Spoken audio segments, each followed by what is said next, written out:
नमस्कार, देख रहे हैं Madhepura live news stump Vidya Bharati foundation school में। हमारे साथ स्कूल के डायरेक्टर सर जुड़े हुए हैं।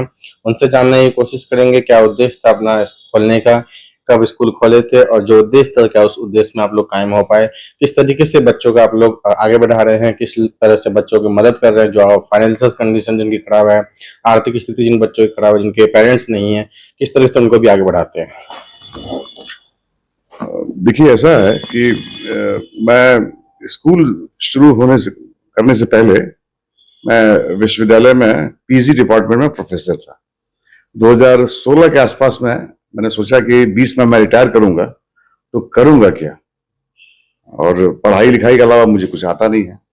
तो मेरे दिमाग में आया कि एक स्कूल अगर हम अपने घर में ही खोल लें, क्योंकि घर बड़ा है और रहने वाले कम लोग हैं, तो दोनों बातों की पूर्ति हो जाएगी। बच्चों के लिए भी क्या कहते हैं कुछ हो जाएगा, और हमारी जो क्या कहते हैं क्रिएटिविटी है या खालीपन जो है वो भी दूर होगा, कहते हैं हम भी एंगेज रहेंगे। और रह गई बात जहां तक कि कमजोर वर्ग के लोगों को स्कूल में जगह देने की बात है, उसके लिए तो सरकार के नियम है, उसी के आधार पर स्वीकृति मिली हुई बिहार सरकार से कि हम अपने पूरे कोटे का जितना हमारा कैपेसिटी है उसमें हर क्लास में 25% बच्चों को हम लोग बीपीएल के बच्चों को शिक्षा देंगे, और उसे एक पैसे भी क्या हम लोग चार्ज नहीं करेंगे। और उसके बदले में सरकार हम लोगों को सही समय पर उसका ब्यौरा मांगेगी और सरकार उसके पैसे देगी। तो आपने देखा होगा आते ही हमारे मेन गेट पे क्या कहते हैं एक बैनर भी लगा हुआ है, जो कि सरकार ने ही आदेश दिया था कि हर प्राइवेट स्कूल के क्या कहते हैं जो प्रबंधक लोग हैं उनको लगाना चाहिए और प्रचार प्रसार करना चाहिए। विद्या भारती फाउंडेशन स्कूल में किस तरीके से शिक्षा दिया जाता है बच्चों को, क्योंकि शिक्षक बेहतर होंगे तभी बच्चों को शिक्षा ज्यादा बेहतर दे पाएंगे। किस तरीके से क्वालिटी ऑफ एजुकेशन पर ध्यान दिया जाता है और किस तरीके से आप लोग शिक्षक को अगर हायर करते हैं तो क्या पैरामीटर चेक करते हैं? देखिए, जैसा कि मैंने बताया कि मैं पहले विश्वविद्यालय सेवा में था, मैं खुद ही एक शिक्षक हूँ। करीब 42 साल सर्विस करने के बाद मैंने अपना सेवानिवृत्ति ली 2020 में। स्वाभाविक है कि शिक्षकों को की नियुक्ति का पैमाना यही हो सकता है कि हम उनकी इंटरव्यू लें, उनसे क्या कहते हैं एक आवेदन लिखवाएं हिंदी में, अंग्रेजी में, और जिस भाषा में वो प्रवीण है, और उससे हम लोग को अंदाजा लगता है, और इंटरव्यू से बहुत सारी बातें पता लगती है। हमारे स्कूल में कोई भी शिक्षक ऐसा नहीं है जो मधेपुरा से बाहर का हो। इस नाते क्या कहते हैं जिनको जो समझना है वो समझें। मैं समझता हूं कि मधेपुरा में भी सही और टैलेंटेड लोगों की कमी नहीं है, खोजने की दिक्कत है, और हम लोग खोज लेते हैं। हम लोग की निगाहें जो है वो चूंकि वो शिक्षण से जुड़ी हुई है तो अंदाजा लग जाता है। और बच्चों का जो जैसे रिजल्ट आता है, किस तरीके से रिजल्ट आता है, क्या पेरेंट्स सेटिस्फाइड रहते हैं और खुश होते हैं? मैं अपने स्कूल में किसी भी बच्चे का एडमिशन लेने से पहले हमारा एक सेट क्या कहते हैं क्वेश्चन का सेट है, वो बिना टेस्ट लिए हम किसी भी बच्चे का एडमिशन नहीं ले पाते हैं। नर्सरी, एलकेजी और यूकेजी को छोड़ करके 1 से शुरू जो होता है जितने भी क्लासेस, हम बिना इंटरव्यू के, बिना रिटन टेस्ट के एडमिशन लेते ही नहीं है। और उसमें कम से कम 45 नंबर जिसको नहीं प्राप्त हो पाता है तो हम लोग अभिभावक से हाथ जोड़ते हैं कि हम आपके बच्चे का एडमिशन तो पिछले क्लास में डालेंगे। ऐसा भी नहीं है, क्योंकि पिछले क्लास के लिए भी क्या कहते हैं अगर लेंगे तो उस क्लास के लिए जो टेस्ट है उसको पास करना जरूरी है। यही कारण है कि इस स्कूल को स्थापना को 7 साल हो गए हैं, और इस स्कूल में कभी भी 125 लड़के से ज्यादा नहीं हो पाया है। इस बार भी वो 136 से 37 बच्चे हैं कहते हैं, और इतने ही बच्चों में हम खुश हैं कहते हैं, कोई परेशानी नहीं है।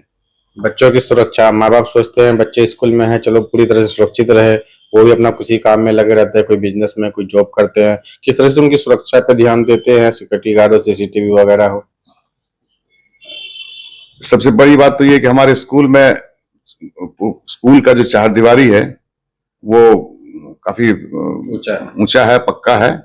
एक नाइट गार्ड भी है जो दिन में भी ड्यूटी करता है, गेट पे रहता है और वो बच्चों की सुरक्षा देखता है। बाकी सारे के सारे टीचर और हम लोग कहते बच्चों की सुरक्षा और पढ़ाई के लिए तो हैं, इसलिए कोई उसमें कोई परेशानी नहीं है। यहाँ से जो भी बच्चे पास आउट होते हैं, किसी किसी क्षेत्र में, कोई मेडिकल में जाता है, कोई आईआईटी में जाता है, अपने स्कूल से भी पास होके बच्चे जाते हैं किसी किसी फील्ड में। हमारा ये स्कूल जो है ये सरकार ने जो हम लोग को एफिलिएशन दिया है, यानी कि स्वीकृति दी है, वो 8 तक चलाने के लिए दी है, और हम लोग अपना स्कूल को कक्षा 8 तक ही चलाते हैं।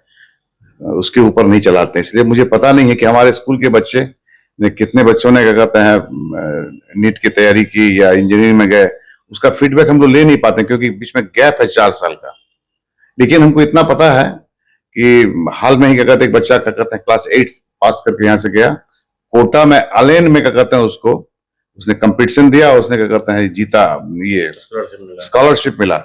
और उसको इंटरव्यू में उसने बताया कि हम यहाँ पढ़ते थे और अपने ज्ञान का प्रदर्शन किया, तो वहाँ के लोगों ने स्कूल की तारीफ भी की। ऐसा मुझे उसके गार्जियन ने बताया, पिछले सप्ताह की बात है। विद्या भारती फाउंडेशन स्कूल में जो भी बच्चे एडमिशन कराना चाहेंगे तो क्या प्रोसीजर है, कौन कौन से उनकी फैसिलिटी मिल सकती है और क्या कहाँ कहाँ तक ट्रांसपोर्ट अपना जा सकता है?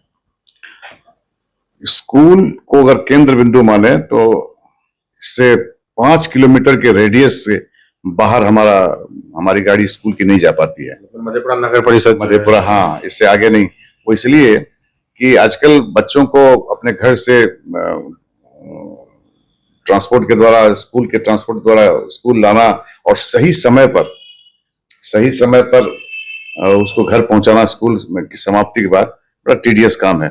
अगर हम दूर दूर से बच्चों को लाने की अगर हम सोचने लगे तो फिर हम बिजनेसमैन बन जाएंगे।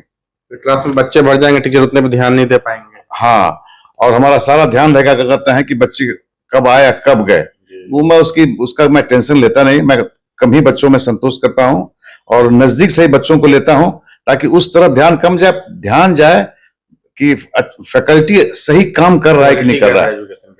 हाँ, क्वालिटी पर मैं बहुत कॉन्शियस हूँ। स्वाभाविक है, मैं विश्वविद्यालय में प्रोफेसर था तो इस पर तो मेरा ध्यान रहता है कि मेरी प्रतिष्ठा भी जुड़ी हुई है। लोग अगर स्कूल के बच्चे का अच्छा नहीं करेंगे, स्वाभाविक है मुझ पे भी छिटाकसी होगी कि इतने बड़ी जगह पर रह करके आप इस तरह से चला रहे हैं। आपका नाम? मेरा नाम है प्रोफेसर डॉक्टर गणेश प्रसाद। ये थे हमारे साथ प्रोफेसर डॉक्टर गणेश प्रसाद जी, जो डायरेक्टर है विद्या भारती फाउंडेशन स्कूल के, और लगातार 2020 के बाद जब से रिटायर्ड हुए हैं उसके बाद स्कूल चला रहे हैं और लगातार कंटिन्यू हुई जो क्वालिटी है उसको मेंटेन किया हुआ है। और जो सरकार का जो पैरामीटर है 25% गरीब बच्चों को, बीपीएल बच्चों को लगातार एडमिशन फ्री ऑफ कॉस्ट देते हैं। आप भी चाहते हैं आपके बच्चे शिक्षित तो एक बार जरूर इंक्वायरी कर ले। कॉन्टैक्ट नंबर और एड्रेस डिटेल में डाल देंगे। जिला मधेपुरा से रंजन जायसवाल रिपोर्ट।